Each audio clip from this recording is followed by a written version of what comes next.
Welcome to the Workshop Therapy Podcast. I'm your host, Andrew, and joining me today for this episode, this 5-minute Monday that might run longer than 5 minutes because I'm talking to my wife, is my wife. That's hurtful. Why? You're implying that I can't, that I always make you go overtime. No, I just enjoy talking to you so much that it tends to go over time, over the 5 minutes anyway. Okay, I'll let it slide. Thank you.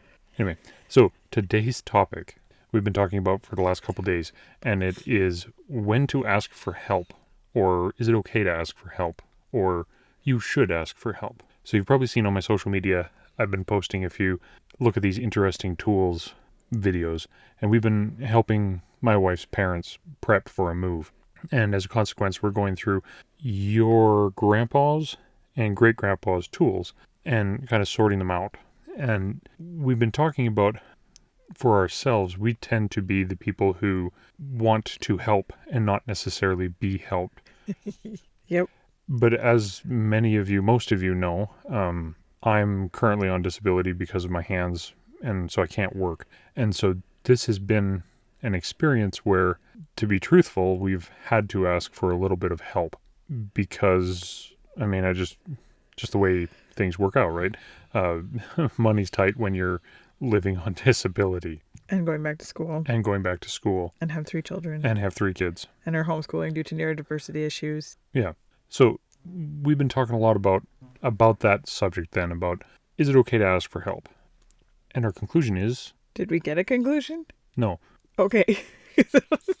I don't know if this is where you want to go with it, but something that I was thinking about was, I think for me, a lot of the reason that I don't ask for help is because I don't ask until I'm already at the point of collapse. And then when you do ask for help at that point, people can't just jump up and jump in as fast as you need it because you're already in such a big, I'm already falling out of the boat and I'm calling for help, but the Coast Guard's not there. And so then in my mind, it's, they don't want to help me, or more like down to earth. I don't call you to help me with something until I want you to help me now. And then I get frustrated when you're not understanding the urgency of my plight, which might not actually be that urgent, but I feel like it is at the time. And so then in my head, I think I mentally correct you. He doesn't want to help me. So I'm not going to ask for help next time either because he didn't want to come and help me. Yeah. I think that's kind of the conclusion that we came to when we were talking about it as we were driving yesterday, is when you're asking for help, when you're in a crisis situation, it's often too late to ask for help because you're in the crisis situation. Whereas if you ask for help prior to that moment, then you can often avoid the crisis situation. And so, for example, sometimes I will get a shout for help from the kitchen, and I'll go into the kitchen and you'll be fending off a child with your foot while standing over the open oven door, holding a hot pot with both hands, trying to keep the 2-year-old from falling onto the oven and getting burned. Yeah. Whereas, anticipating that could be a problem in the future, you can prevent that by asking for help, and so it doesn't even become a crisis situation. It's just completely prevented. Well, perhaps if you had come when I called for help with the child in the first place. Yes. I'm teasing. No, it can.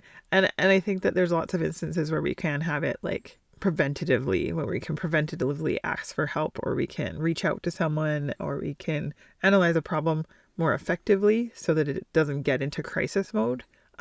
Because by the time you're in crisis mode, I feel like you're already convinced that whatever help you get or whoever you ask is only doing it because you're in crisis too. And you train that pattern of thought in your brain, and it's trained in our brains the way that we go to school, right? You don't have to go in and get extra help from the teacher until you're not doing well. Until you're already failing. Right? You don't have to go up and get help unless you don't understand the question. And for me, that created blocks. I don't know if it's for everybody, but for me, it creates blocks because I don't want people to know that I don't get it. And I think understanding a little bit more about neurodiversity and stuff, I can see why that's a problem for me, and maybe not for other people, but for a lot of creative people that I know, it is a problem because you feel like you've done something wrong. Yeah, you're a failure because you have to ask for help, when in actual fact, you're probably going to be more successful by asking for help. It's like a self-fulfilling prophecy, right? Yeah. You assume that it's going to be worse, or that somebody's going to be upset by you asking them, or they're no longer going to be your friend, or they're going to think that you're weak or incapable, or there's all of those things that go through your head. Yeah, and when you're in a crisis situation, it goes to that statement of high emotions, low intelligence, right? Yeah.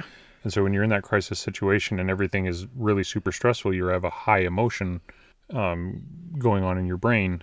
You're by default your intelligence goes down, so you're not thinking as clearly. And so there are those instances where you think, "Oh no, I'm in this crisis. Everybody hates me now," which then makes the crisis that much worse.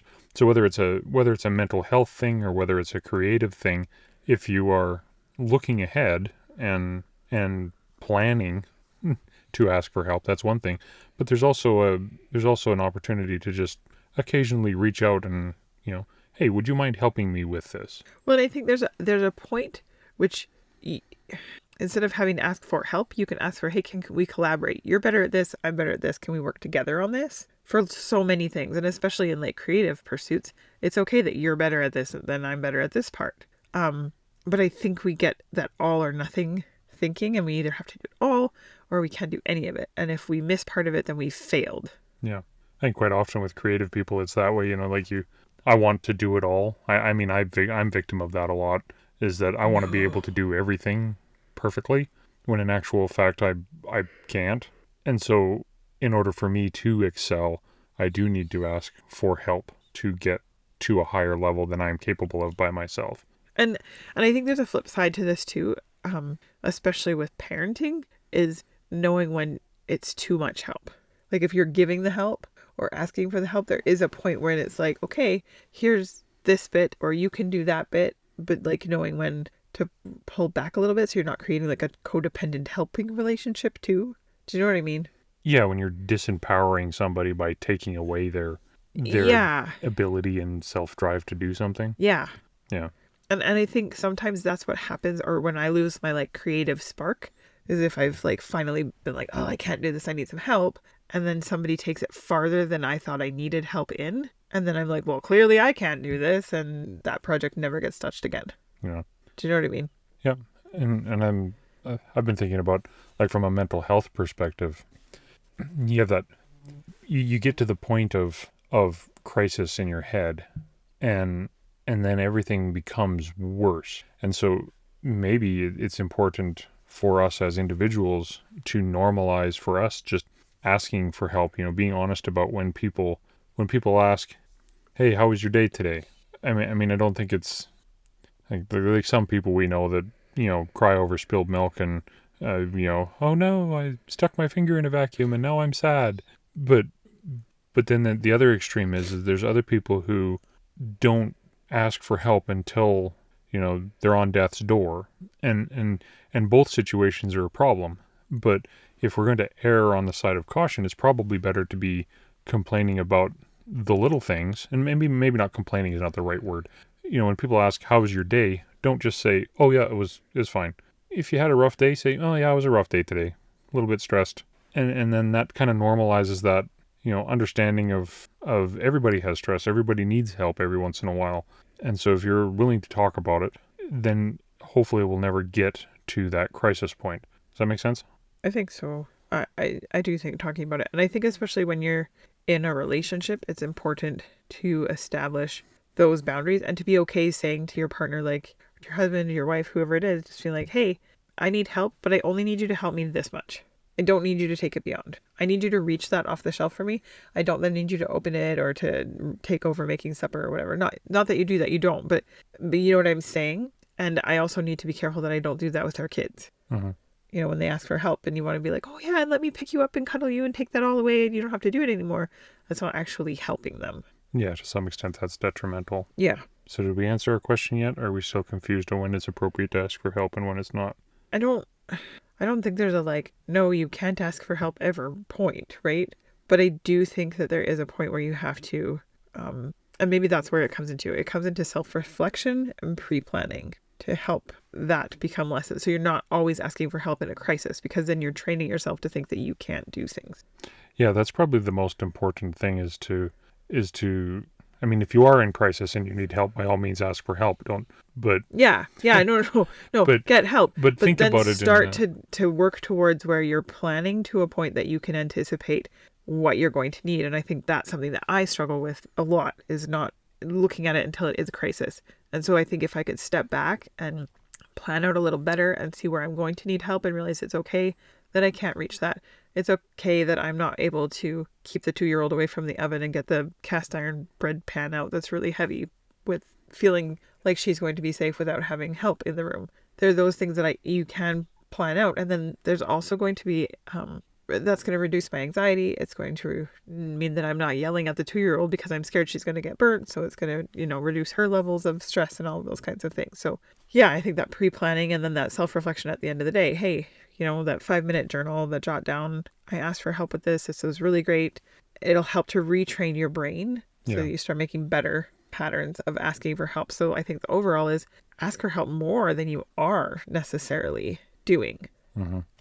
Yeah, I was just thinking in a shop perspective or in a creative perspective, I find myself working with like a large piece of plywood or something, and I struggle myself to get the job done, whatever it may be, when I could just run into the house and say, hey, can you come out and help me for 2 minutes to manhandle this thing? And instead I end up doing some sort of sketchy cut in order to get the job done, when I could have just, taken the exact same amount of time and asked for help. And even though I came out the other end unscathed, I definitely would have been unscathed had I had some help. And you don't always come out unscathed. I usually do. I don't. I'm not gonna talk about my injuries. Anyway. But I think that's it, right? Like, don't push yourself to the point of crisis always. Start to recognize that asking for help is a normal part of your life. But I think most of us associate that with like shame and stuff from our childhood. And if we can start to change that narrative, not only will it help us in our personal lives, our creative lives, in the shop, but it will also help our children to be healthier and more emotionally resilient as they get older. Yeah, and on that too, is like if you ask somebody for help, then they know it's okay for them to ask you for help as well. And at the end of the day, people are social beings. That's why social media is a thing. It's because, as much as I claim that I would just like to have my cave in the wilderness and never talk to anybody again, that's actually not entirely true. Well, I'd miss you for sure. But the fact that I'm on social media and I'm interacting with people on a regular basis, I would miss that. And it is because people are social beings and we are designed, evolved, take your pick of the semantics of it.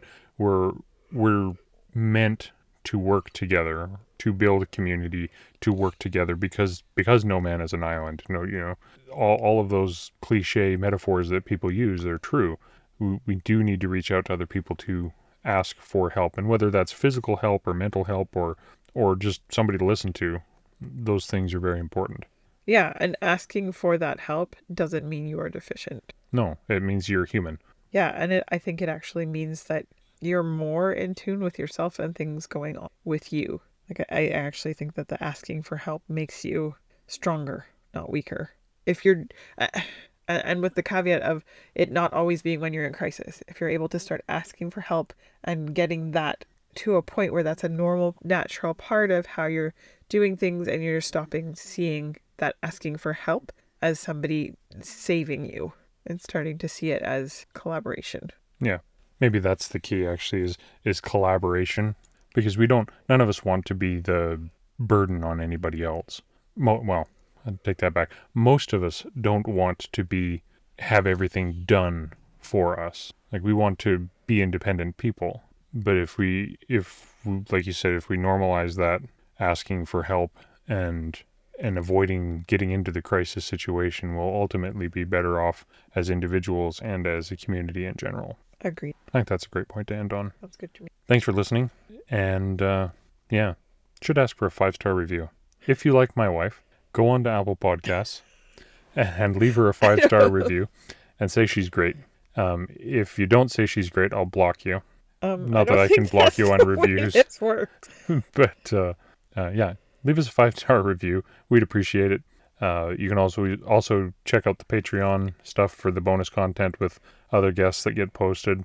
And if you have any questions, feel free to shoot them to questions@workshoptherapypodcast.com and we'll get them on. If you record them as a voice memo, I'll just insert them in here and we can listen to your dulcet tones and respond to them appropriately. It'd be exciting to have a question. It would be very exciting to have a question. Nobody sent any in yet. I know. Send in I'm saying it would questions. be exciting to have a question. I mean, I have a zillion questions, but to have somebody else's question would be exciting. Yep. Anyway, signing off. Thanks for listening. Bye. Hey, I just want to say thank you to all the patrons of the Workshop Therapy podcast. You guys make this show possible. If you're finding the show helpful and want to support it, there are a few tiers, including a simple $1 a month option to just say thanks. For $5 a month, you get access to the patrons-only video and podcast that has the pre-show and post-show, in addition to the regular podcast all in one feed. We all know the good stuff happens after the official mics are off, right? If you can't support financially, I totally understand, but I'd love it if you left a 5-star review or told a friend about the podcast.